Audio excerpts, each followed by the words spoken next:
Good morning and good afternoon. Let me welcome our audience from across several continents today. Uh, we are discussing today at the Gulf International Forum an old question, Russia's power projection in the Gulf region, a perception or reality. As Mark Twain once said, history does not repeat itself, but it certainly rhymes. Today's topic would have been the subject of discussion in the chancelleries of Europe in the 19th century. Much of that century was spent trying to figure out how to stop Russia's desire to acquire warm water ports.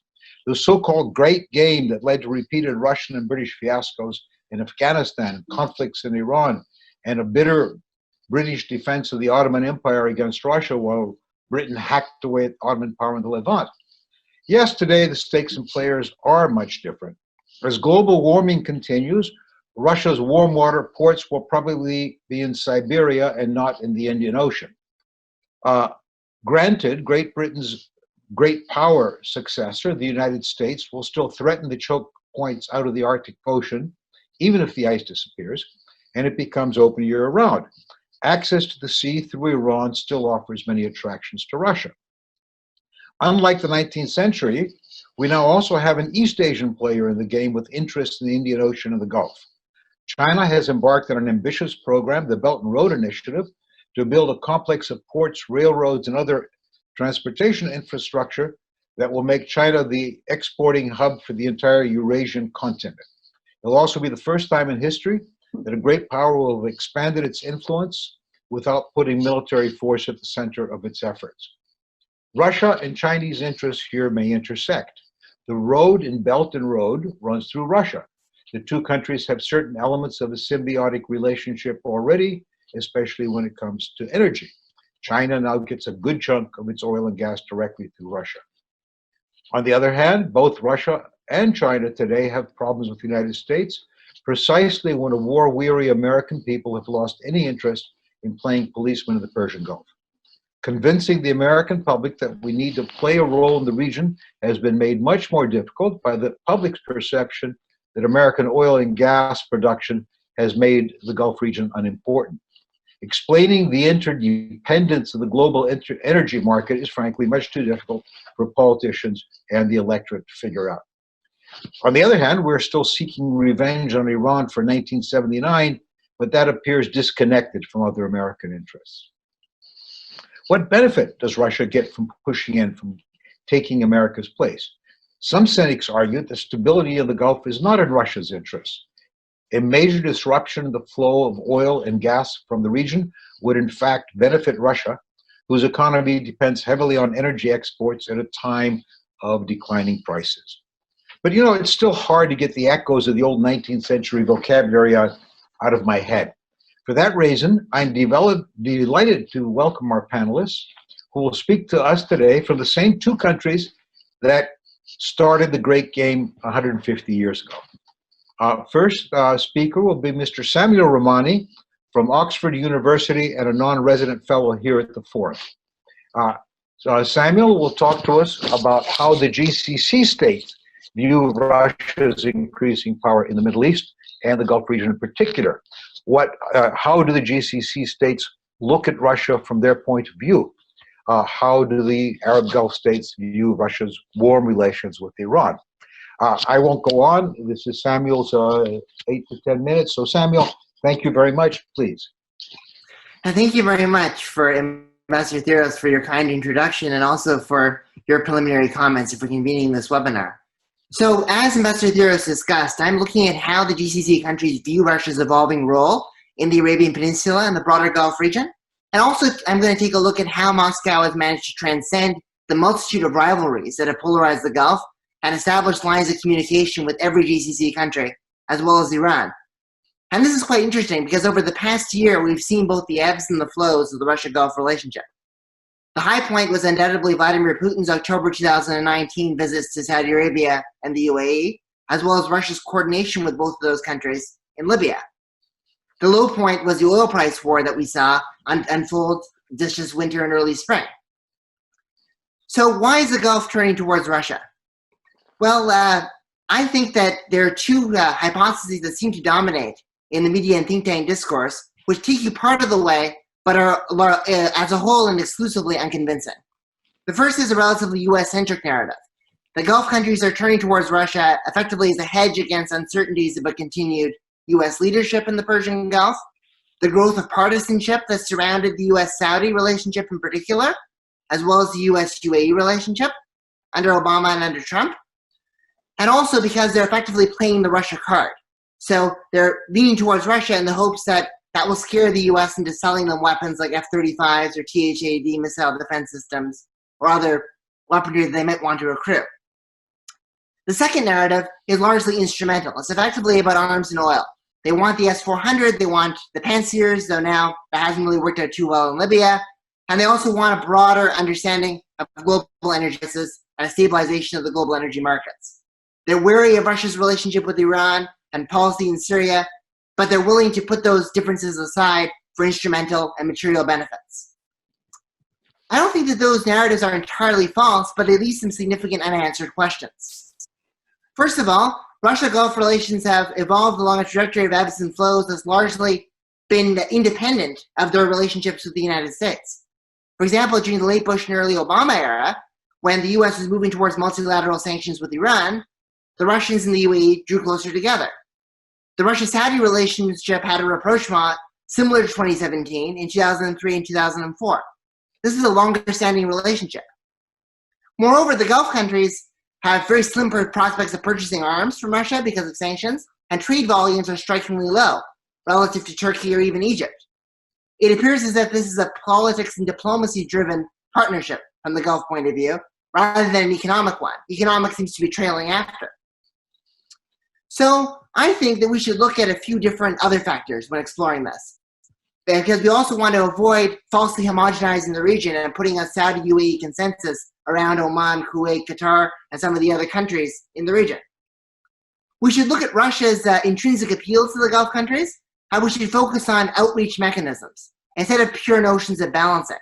Each Gulf country sees different advantages and drawbacks in engaging with Russia, and Russia similarly sees different strengths and points of cooperation with each different Gulf country. Effectively, instead of a Russia-GCC relationship, what you see are 6 different Gulf policies towards Russia and 6 different Russian policies towards the Gulf. So there are a few areas in which I want to delve into that also focus on non-material and factors and the role of shared ideas, which I think are significant in tying the Gulf and the Russia together. Specifically, the Gulf countries view Russia as a part of their broader embrace of a multipolar world order. And Kuwait was perhaps one of the earliest forerunners of this concept when it balanced between the US and the Soviet Union during the Cold War. But the UAE has now become perhaps the pioneer of it in the modern sense, when Abu Dhabi and Dubai established quite close relations with Russia when Russian Foreign Minister Yevgeny Klimnikov was there. So we should view the engagement with Russia as part of this broader embrace of Russia as a non-Western great power. So the UAE, Saudi Arabia, Oman are embracing Russia as well as China, India, Brazil at once. And one of the reasons why this is so appealing is that Russia is not interfering in their human rights patterns, it's not interfering in terms of autocracy and democracy, and also it's allowing them to have agency as regional powers.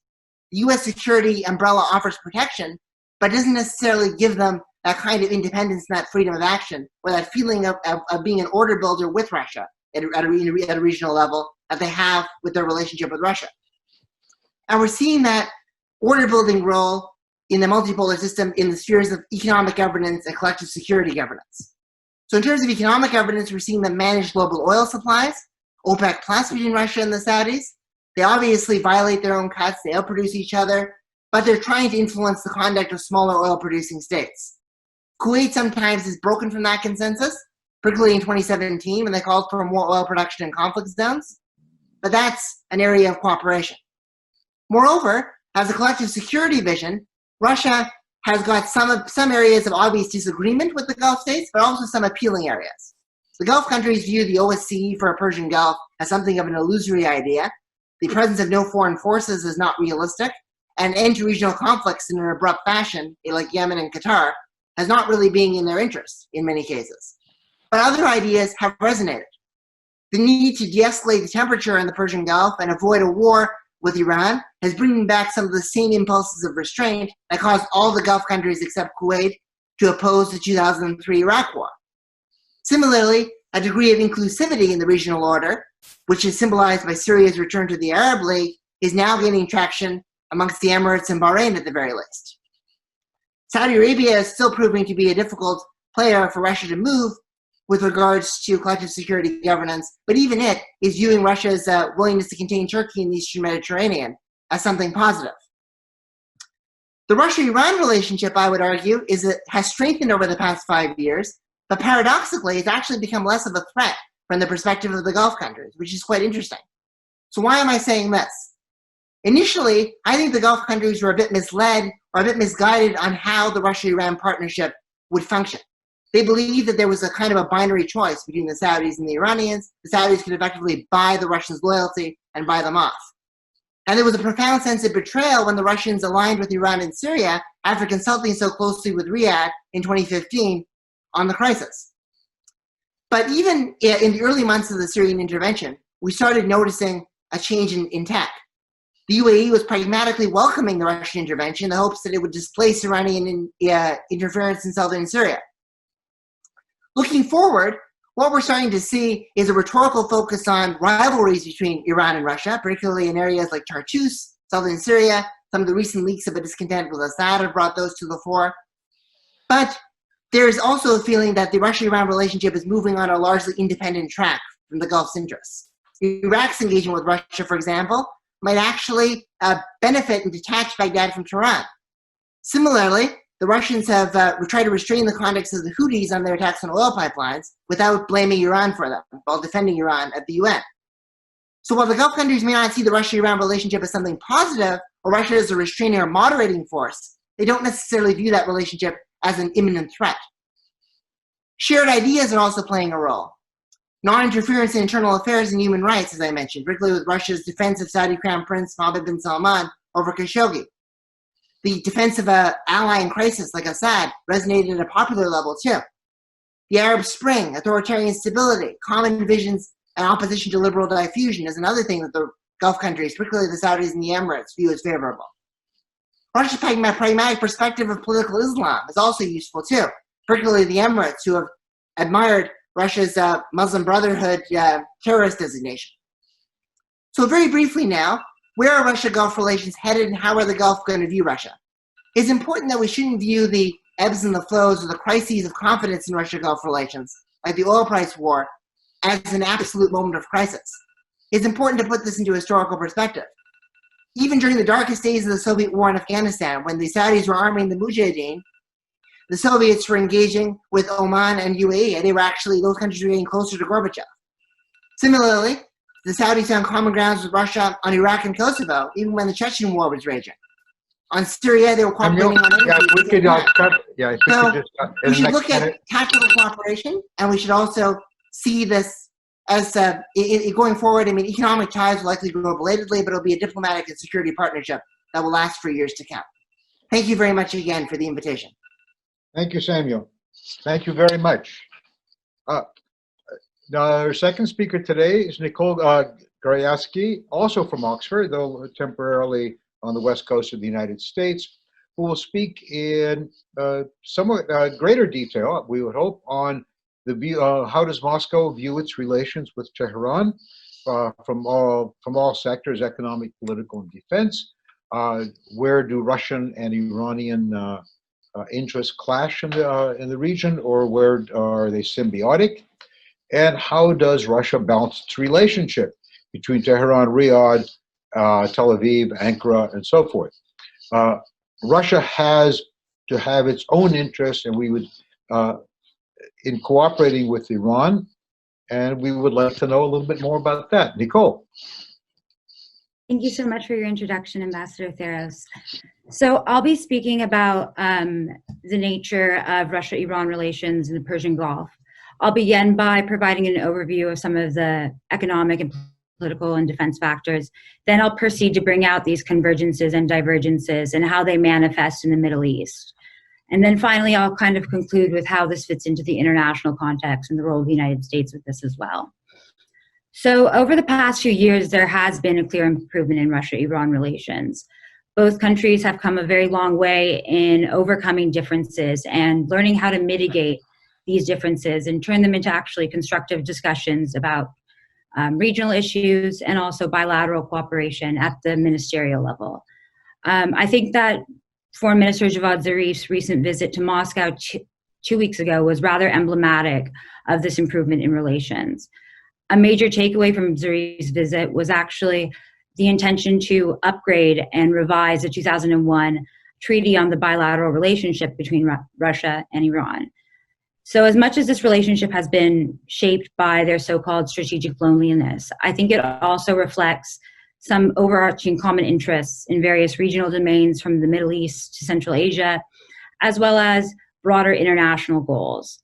However, I think it is also important to note that in no area is there a complete common convergence on everything. And instead, we should look at Russia's relationship with Iran as Moscow's ability to compartmentalize its foreign policy and to concentrate on areas of cooperation while mitigating tensions elsewhere. Despite Zarif's description as Russia-Iran relations as strategic, the nature of bilateral relations is founded upon a very tenuous partnership that is broadly bound together by overarching goals and cooperation, often not very consistently, on common security issues, which occurs against the backdrop of longstanding historical distrust, unmet expectations, and weak economic ties. So this complexity in Russia-Iran relations suggests that it's not reducible to single factors such as arms sales or the role of the United States. I also think it's important to note that in both Moscow and Tehran, elite sentiment is by no means monolithic, and it tends to vary across various bureaucratic cultures and amongst the elite. So in terms of defense cooperation, the Russia-Iran relationship actually did expand as a result of arms sales in the 1990s. This was because of the Gorbachev-Rafsanjani summit, and much of this was just a continuation of that. However, additionally, Russia and Iran did engage quite closely on civilian nuclear cooperation, including Bushehr. However, there were disagreements over the 1995 moratorium on arms sales as a result of the Gorch-Midrin agreement and delays over the construction of Bushehr, and more recently, Medvedev's 2010 decision to cancel the sale of S-300 missile defense systems to Iran. And these were quite salient issues that actually impeded the development of the relationship. More recently, you see the increase in Russian and Iranian defense cooperation as a result of Syria, but also as a result of Putin's return to the presidency in 2012. With this impending, whether or not the UN arms embargo is reimposed on Iran or not, Iran has expressed its intention to buy around at least $8 billion of Russian arms and military hardware to modernize its air and naval forces. Of course, this is contingent on whether or not Iran can pay for this, on whether or not the UN arms embargo is actually withdrawn, and by extension, whether or not Russia does veto any US attempt to reimpose an arms embargo on Iran. Additionally, we see in terms of economics, also this kind of mixed relationship. Russia and Iran do have negligible trade relations, and this is partly due to US sanctions, but it's also due to the fact that Russian and Iranian import and export demands as major hydrocarbon exporters similarly need the same technologies and really are not compatible in terms of trade structures. On average, the bilateral trade turnover with with Iran is less than Turkey, Israel, and comparable to the Russia-Saudi bilateral trade turnover. There's also the absence of reliable banking channels as a result of US sanctions and the difficulty in trading in dollars.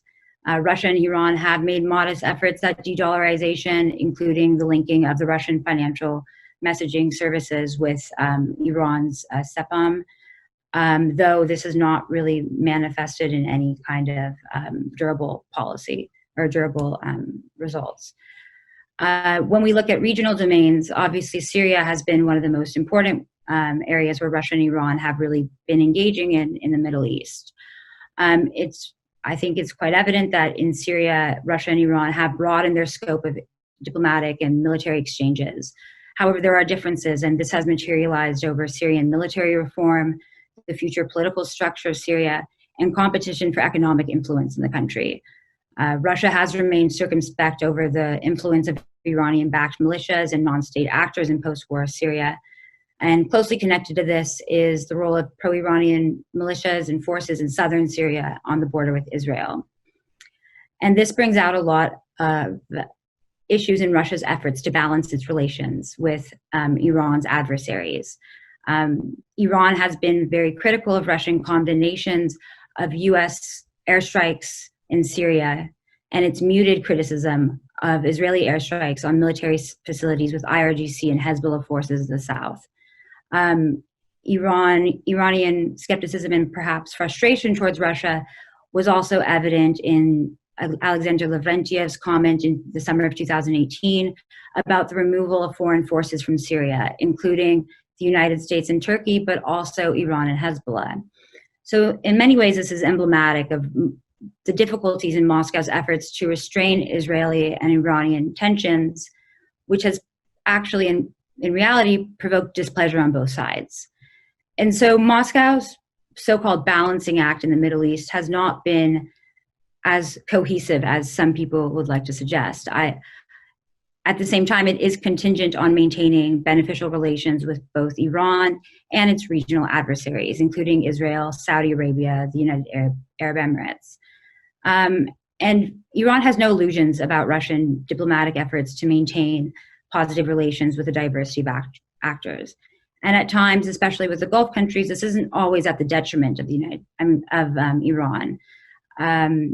Of course, Russia covets the diplomatic prestige accrued from its role as a diplomatic arbitrator and its ability to engage with a diversity of actors, but it does hold a vested interest in preventing any kind of military action against Iran or externally imposed regime change.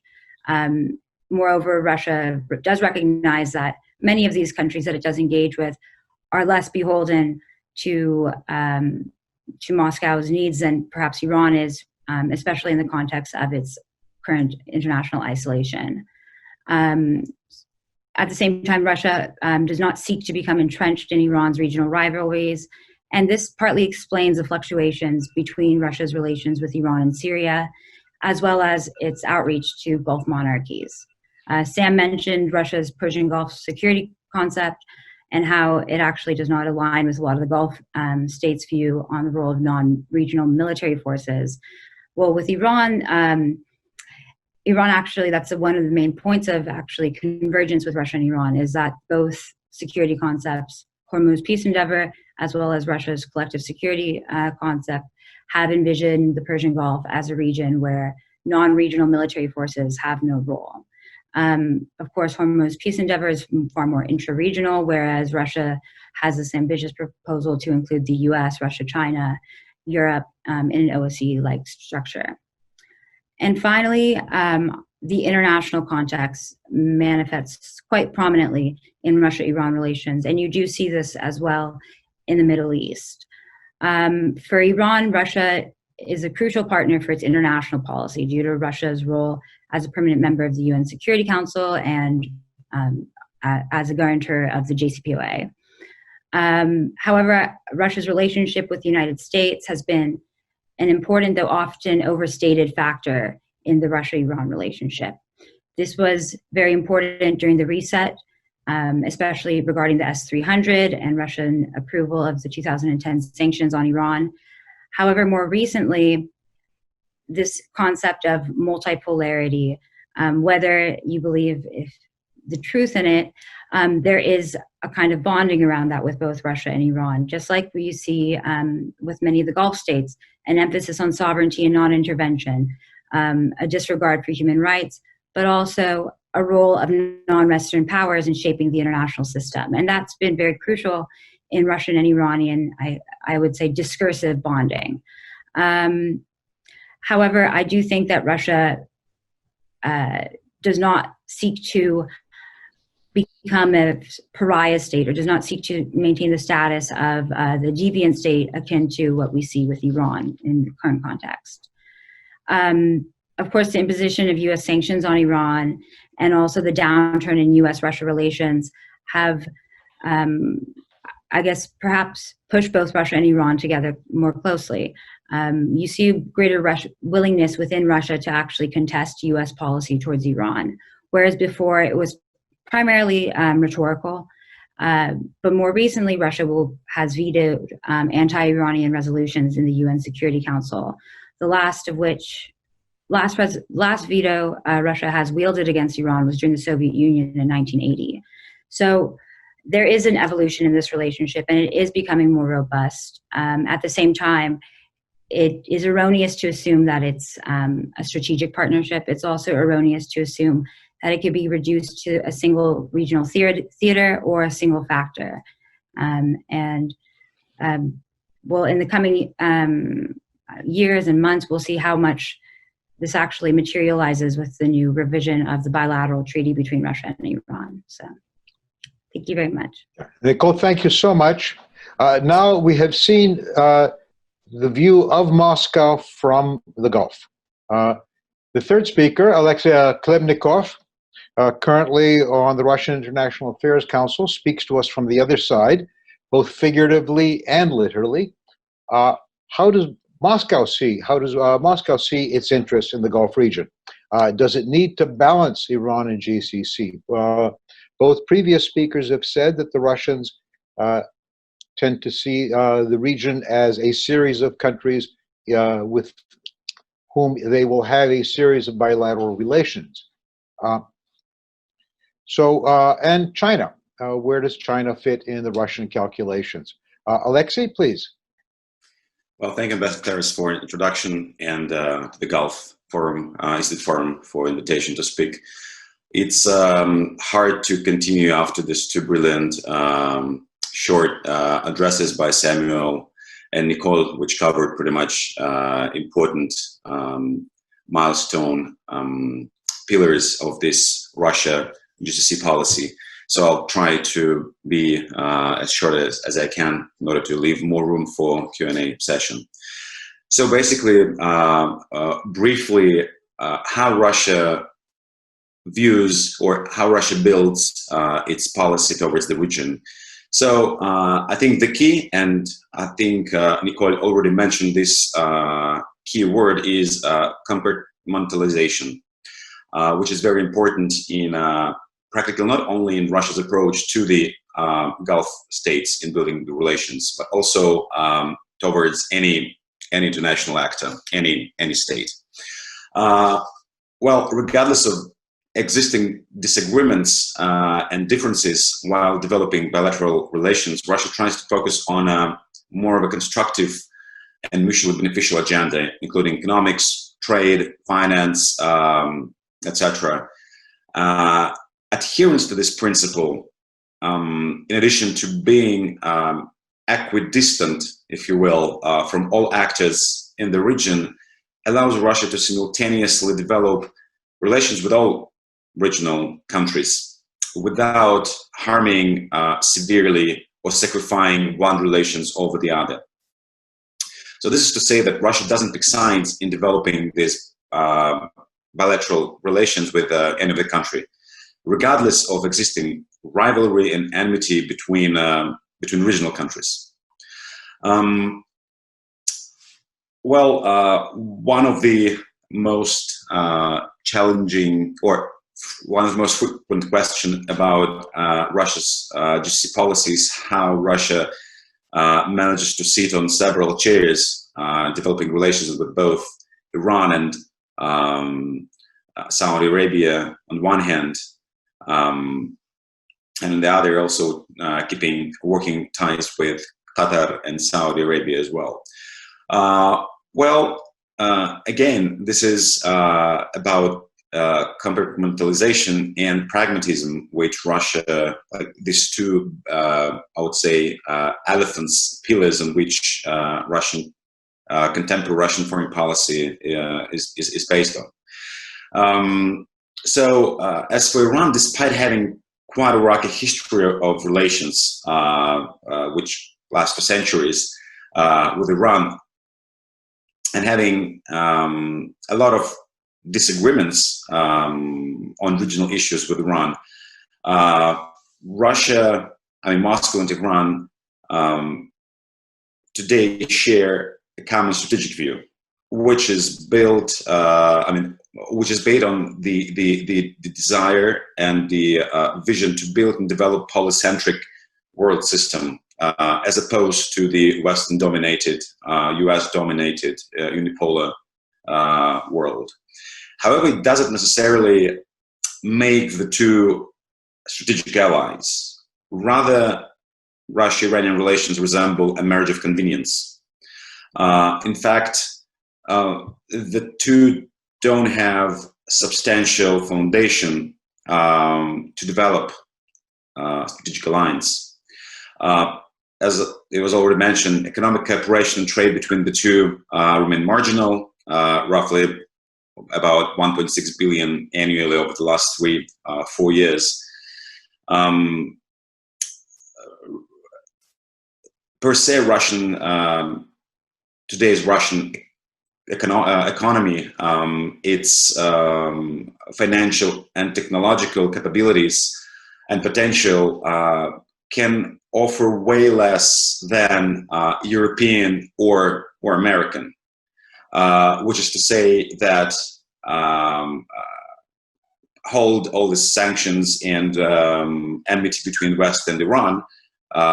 For Iranians, Europeans and Americans are more advantageous partners just coming from a pragmatic point of view.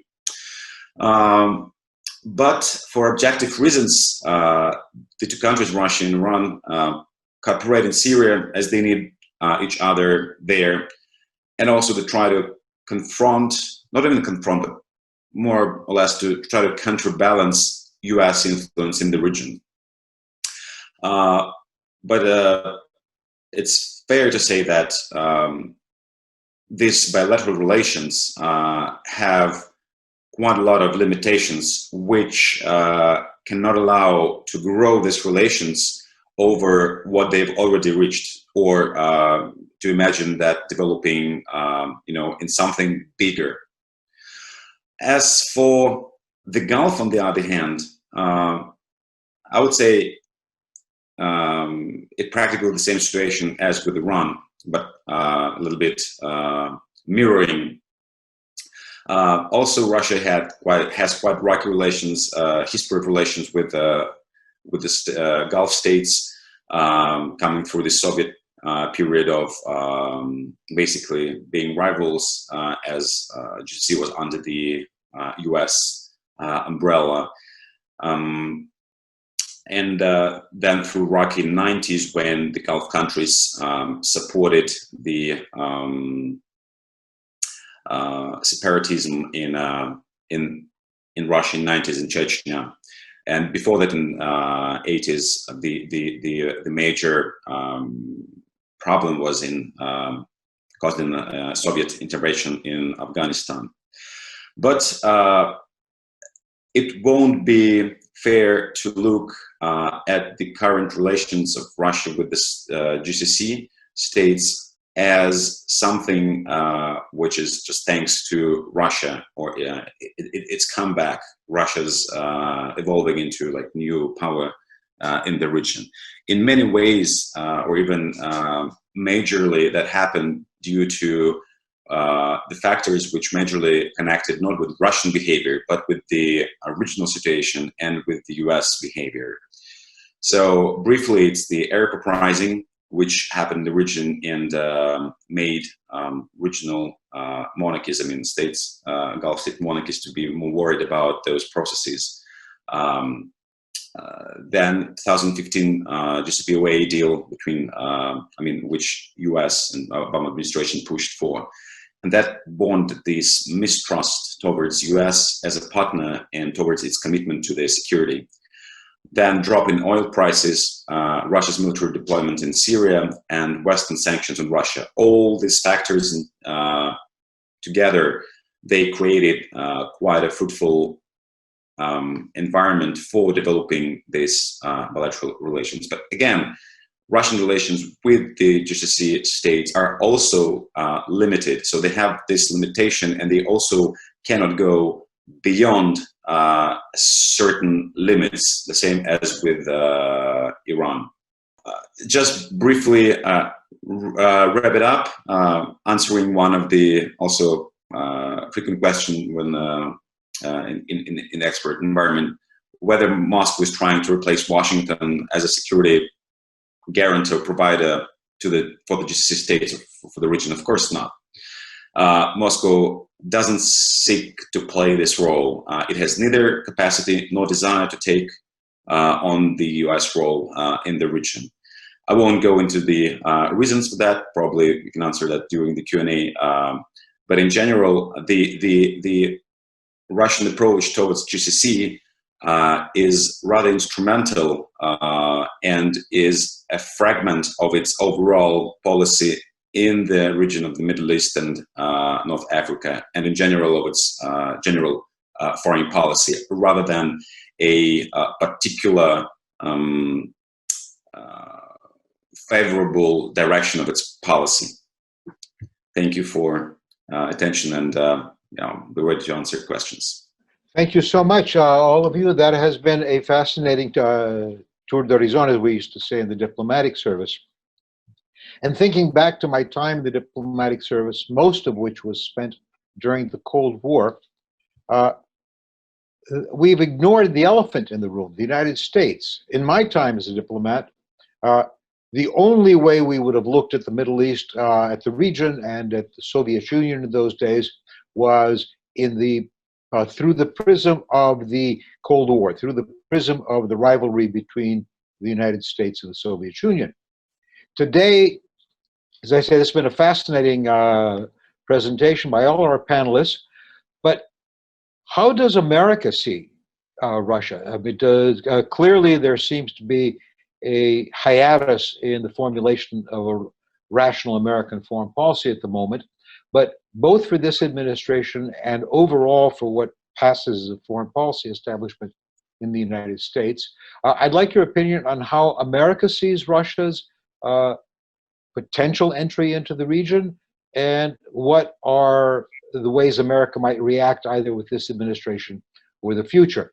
Those two questions are directed primarily at Samuel and Nicole, but Alexey's ideas would be welcome as well. Samuel.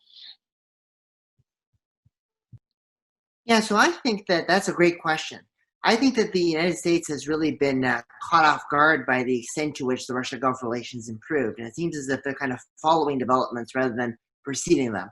And they also have a tendency too in the U.S. policy establishment to perhaps exaggerate the overall impact. For example, there was a lot of rhetoric coming through from the U.S. media, think tanks, even some ex-government officials when King Salman visited Moscow in 2017, that this was kind of a realignment of the regional order. So they have a tendency to either miss developments and also overplay their significance. That's just a general observation.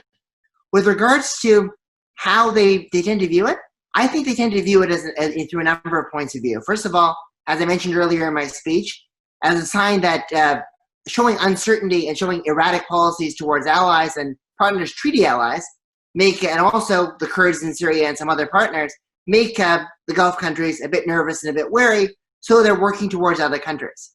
And they're pivoting towards Russia. That means that I think they're overplaying the role in which Russia could act as an alternative collective security guarantor and the degree to which it's a hedge on U.S. leadership.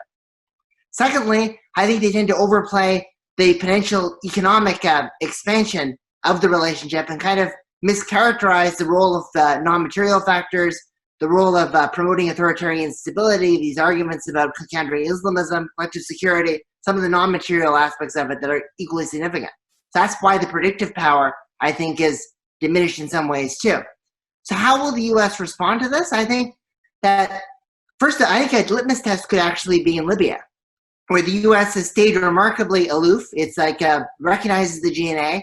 It's also kind of left the door open for Haftar maintaining control over eastern Libya. But if it doesn't convert its rhetoric on condemning Russian Wagner Group mercenaries there into action, I think Russia and the UAE will continue to apply those that kind of cooperation in other spheres too, throughout North Africa, throughout the Sahel, throughout other areas.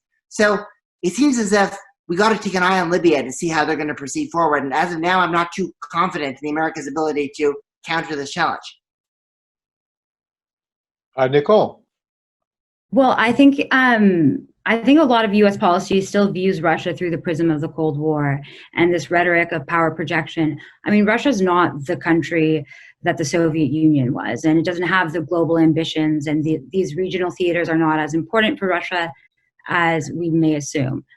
In general, I think that the U.S. misinterprets Russia's intentions. Rather than power projection, I think Russia views its policy in the Middle East as something of regaining respect internationally and as maintaining its voice in international forums. Often, you know, with the Russia-Iran relationship, it's usually viewed as directed against the United States. I mean, that's not always the case. And I think that often that leads to these assumptions that it's a lot more durable than it actually is, or conversely, viewing the Russia-Iran relationship purely through the prism of its weakness. And so I think that there's kind of a dual, I guess, errors in terms of U.S. like interpretations of Russia and Iran at the same time. And so, yeah.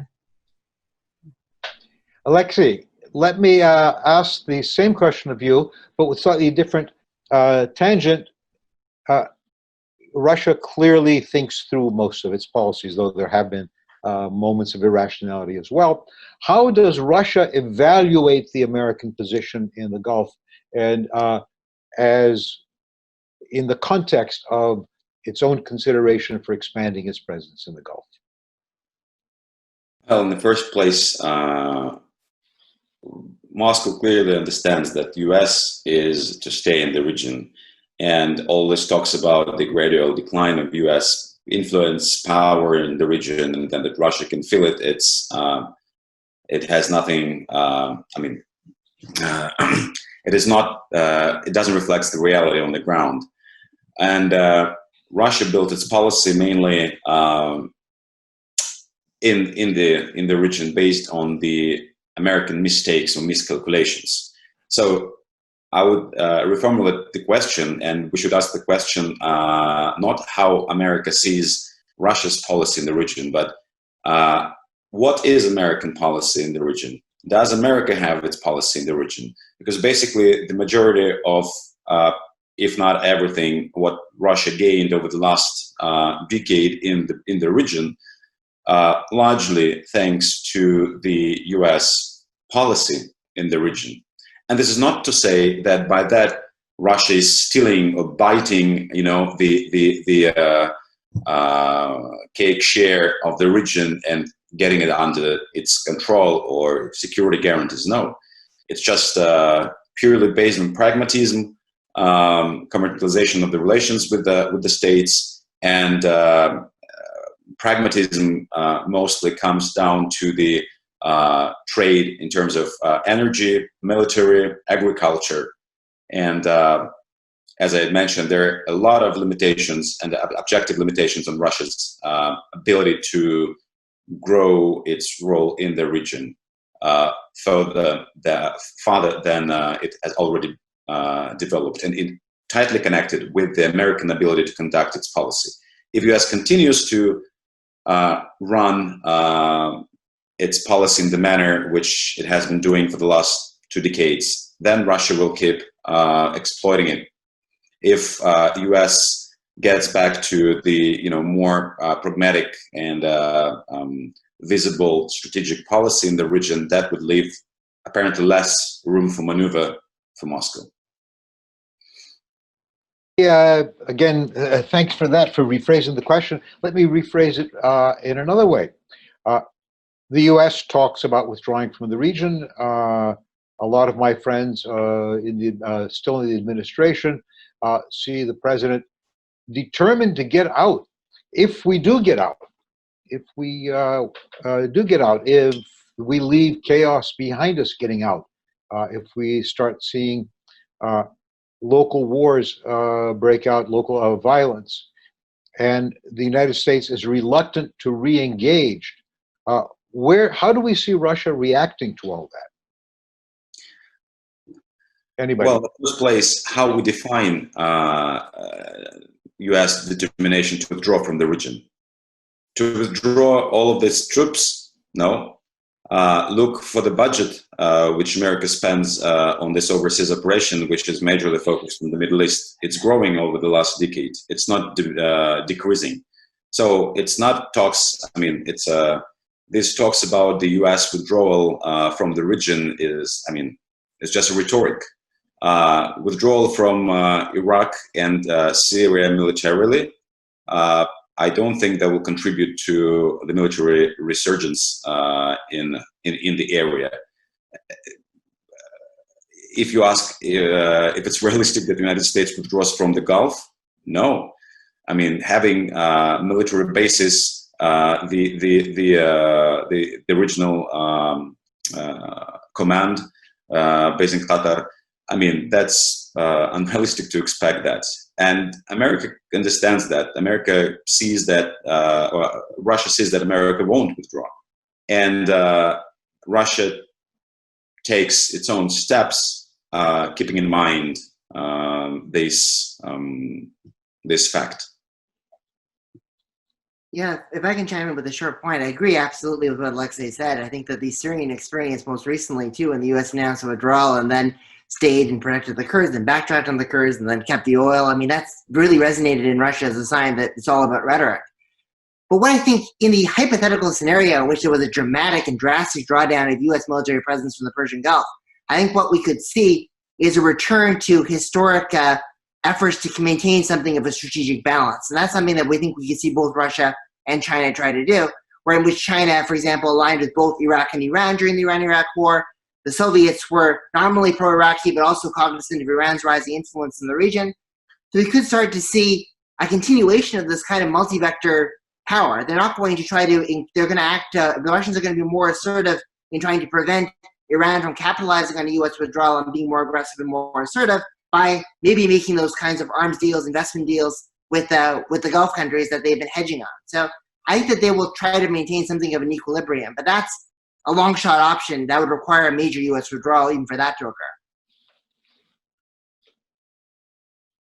occur. Nicole? Well, I actually agree with both Sam and Alexia. I don't know how much more I have to add to this, but whether or not this has been mentioned, sorry, my microphone was breaking for a bit.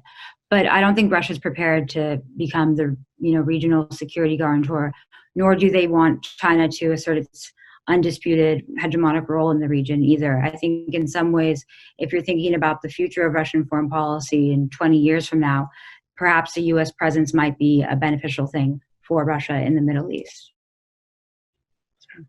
From one of our questionnaires, from one of the audience, clearly Russian and Iranian policies have diverged from time to time in the Levant, in Iraq and Syria. How much does this figure in Russia's calculations in the region? Historically, the diversion between Russia and Iran foreign policy in the Levant. I think Russia views Iran first through the prism of its, I guess it's CIS and the post-Soviet space, and so the stability over there is far more important for Russia than perhaps diversions in Syria. Russia, and I think you can even draw parallels to the Soviet Union, has historically viewed Iran as a very important state because of its connection to its own security. So if you're thinking about Russian power projection, Russian foreign policy in general in the Middle East, Iran's in many instances an anchor for Russia. This was like that in the early 1990s with Russian expansion of ties with Iran. So whereas there have been disagreements, and where have you seen kind of, especially right now with Syrian post-war reconstruction, Russia has a vested interest in maintaining at least. Hello? Nicole, we lost you. Could you repeat that again? Nicole's. Wait, hello? Hi. Yeah, I think you muted accidentally. Oh, okay.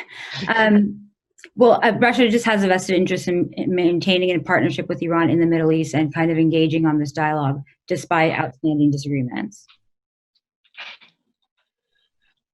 Okay, from our as well from our audience, the United States has passed a series of legislation in the last 10 years, essentially threatening to sanction any foreign country that buys military equipment from Russia.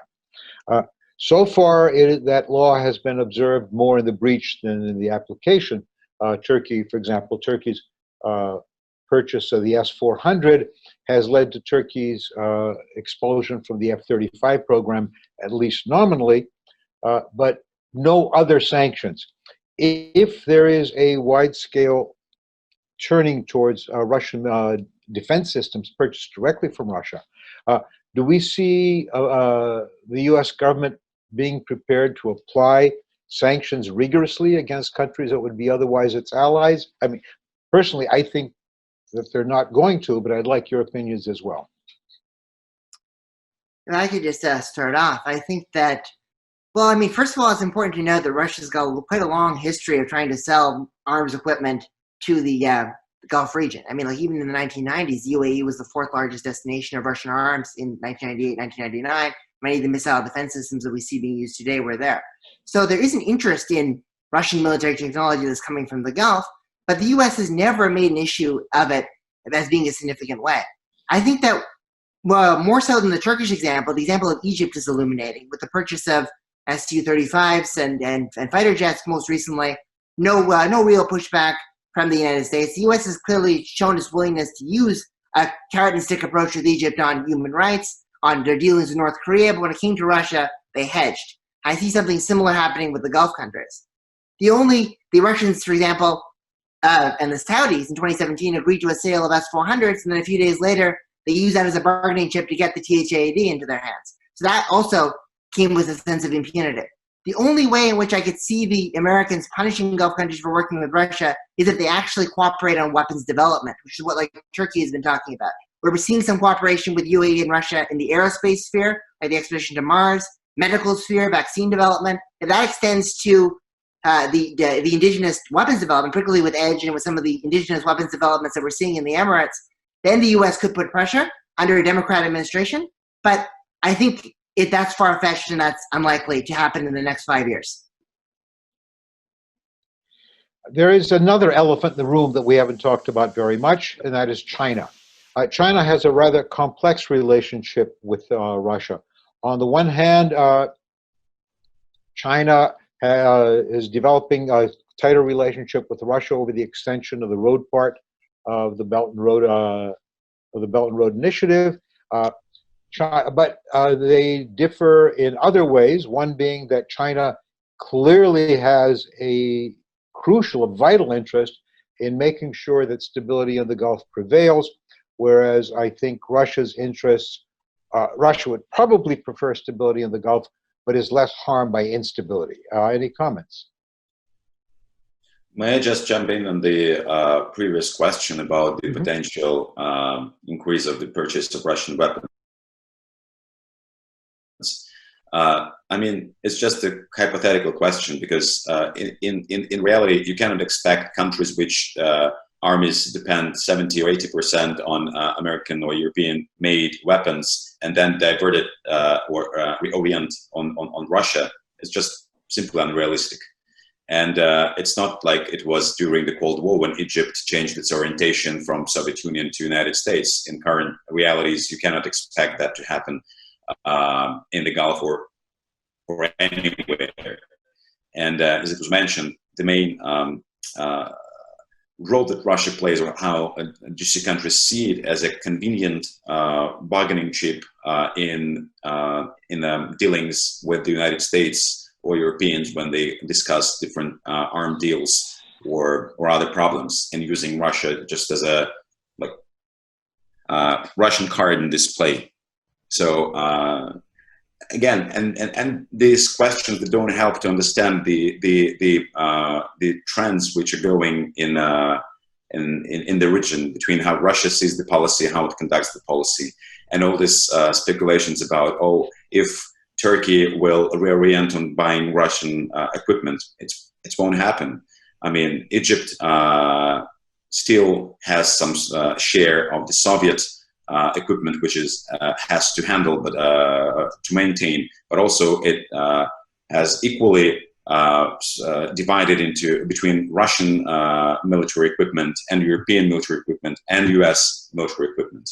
And to see that Egypt will go all in, like put all eggs in one basket and buying Russian equipment, it won't happen. And this alarmist approaches, I don't think they help to clearly see the substance of the relations between Russia and the regional countries. Yeah. Thank you. And regarding China? So just a brief comment on that. I would say that China in general is viewing Russia's rising power in the Middle East with quite a bit of respect, particularly because of the way in which it's been challenging the just U.S. involvement in Syria and other places. There's a lot of discussion even in the Chinese unofficial discourse about a Sino-Russian axis of stability against the United States, which just does counterterrorism and leaves, doesn't invest in reconstruction, extra-legal regime changes. So there's a lot of rhetoric and discourse about potential cooperation between Russia and China on the stability of the regional order. Privately, I think the Chinese are concerned about Russian unilateralism. I think we saw this very strikingly on the way in which both countries responded to Soleimani's death. The Russians were a lot more forceful in expressing solidarity with Iran. China was a lot more cautious in those weeks afterward. And I think that some of the China is also more concerned about pursuing a strategic balance in the region rather than pure power projection.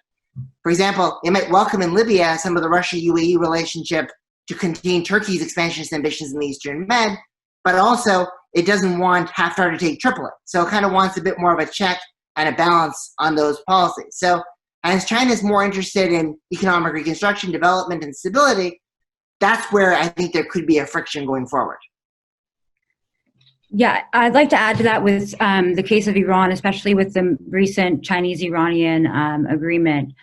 I think that it kind of coincided with Russia's withdrawal from one of the main economic projects they had in Iran, which was the electrification of the Garmsar railroad. So in the midst of this whole economic kind of fury around the Chinese deal with Iran, Russia really downplayed this huge loss that they had within Iran. I think that you could actually see a point of friction emerging between the Chinese relationship and perhaps the growth of Chinese influence in Iran with Russia, especially over the rumors that perhaps, which I do not think are founded, over Chinese naval presence in Bandar Ajask in southern Iran. I think that that is also a point which I think worthy of attention. Additionally, but then at the same time, you do see Russia, China, as well as Iran seeking to demonstrate their role as stabilizers in the region. With the December 2019 naval exercise between Russia, China, and Iran. That was the first of its kind, and it was important because it did kind of project a different, model for distinct from the. Nicole, could you repeat that? Your voice went out for a second. Sorry, my computer's free. The trilateral Russian, Iranian, and Chinese naval exercise kind of was, I guess, a sense of illustration of an alternate model of Persian Gulf security than the current one that we see in the United States, one that's based off of more cooperation and inclusivity rather than the exclusion of one of the major regional powers. Thank you. We seem to be coming to the end of our time.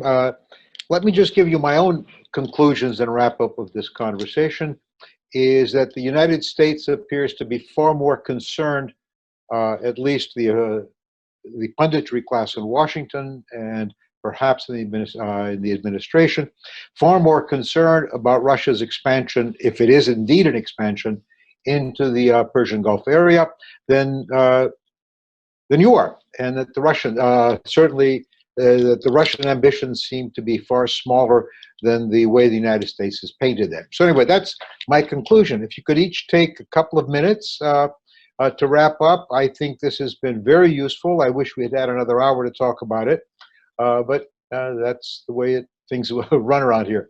Thank you. Samuel. Yeah, thank you very much. I absolutely agree with what you just said with regards to how the U.S. seems to view Russia's role as a lot larger than the Russians even view it themselves. And I want to use my concluding remarks just to briefly kind of elaborate on where we see the relationship going with regards to the GCC and Russia, because that was a bit truncated because of the time. And so what my point of view and my argument would be is that there will be strategic collaboration and there could be strategic dialogue on issues of common importance. Like, for example, we saw that in Sudan, where we saw the Russians, the Saudis, and the Emiratis kind of meet together, Patrushev being a key figure in this, Tanoon in the Emirati side, about stability, but then ultimately they pursued different tactical courses. So that's what we should look at, strategic collaboration and tactical divergences. I think with regards to the involvement of Russian diplomacy in the region, Russia's offered itself as a mediator in a variety of contexts, particularly in Qatar, particularly even in Yemen, to resolve some local disputes. But they've also been respectful of the fact that this is effectively Saudi Arabia's near abroad. Saudi Arabia's or the UAE's near abroad, their camp. They don't want to infringe on their sphere of influence. And Russian involvement, like the back-channel dialogues about the Qatar crisis that we saw in 2018, were largely rejected and rebuffed by the Gulf actors. That's another point I wanted to make. And then briefly about the COVID-19 pandemic and where we can see that happening.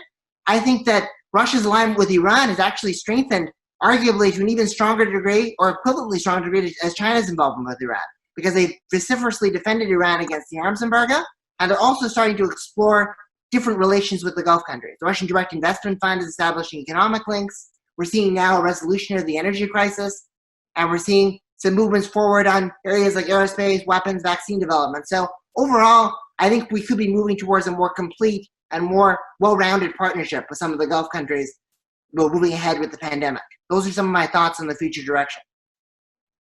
Nicole. I think you are correct in the assumption that Russian foreign policy in the Persian Gulf is greatly overestimated in the United States. I think you also need to look at the capabilities and kind of the tools that Russia has used in order to gain influence, and also the limitations that it has. I'd also, I guess in my concluding remarks, is for people to think about whether or not the current state of Russian foreign policy, this current balance is actually sustainable.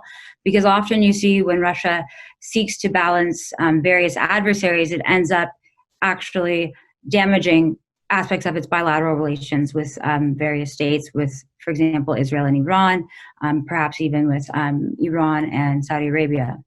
So I think that in the future, just Russian foreign policy in the region will continue to try to demonstrate itself and to gain influence with minimal means, while perhaps seeking to also engage with the United States on certain issues. So there is a elite discourse in Moscow that a lot of the reasons that Russia went into Syria was to actually re-engage with the United States. And so that's something that needs to be recognized and perhaps even thought about, because often we assume that Russia does everything in order to damage the interests of the U.S., but often it seeks recognition and also opportunities to engage. And so that is another way I think that people can look at the state of Russian foreign policy in the Middle East. Alexey, I always get a little bit concerned when too many people agree with me. So perhaps you would not, but if you could wrap up and maybe add a thought about where Russia thinks this will be in 10 or 20 years. Well, if I knew, but in general, I would like to draw your attention to the topic we didn't mention, which is Syria. And I think that Syria would be a test for the future of Russian regional policies, including in the entire region and including GCC, because Russian involvement in Syria has already played quite a substantial role in developing relations with the Gulf states. Currently the role which Syria plays and the role which it will play, depending on how the conflict will be settled or resolved, if it will be at all, and how Russia will manage to treat this issue. It will show how Russian policy and relations with the Gulf countries will develop. We already see positive signs of or positive outcomes of the Russian Syria involvement, which affected the Russian Gulf relations. Currently, we see UAE engagement with Damascus, and over the last several years, UAE is mostly opposing Turkish expansionism in northern Syria, even more confronted than Iranian expansion in Syria.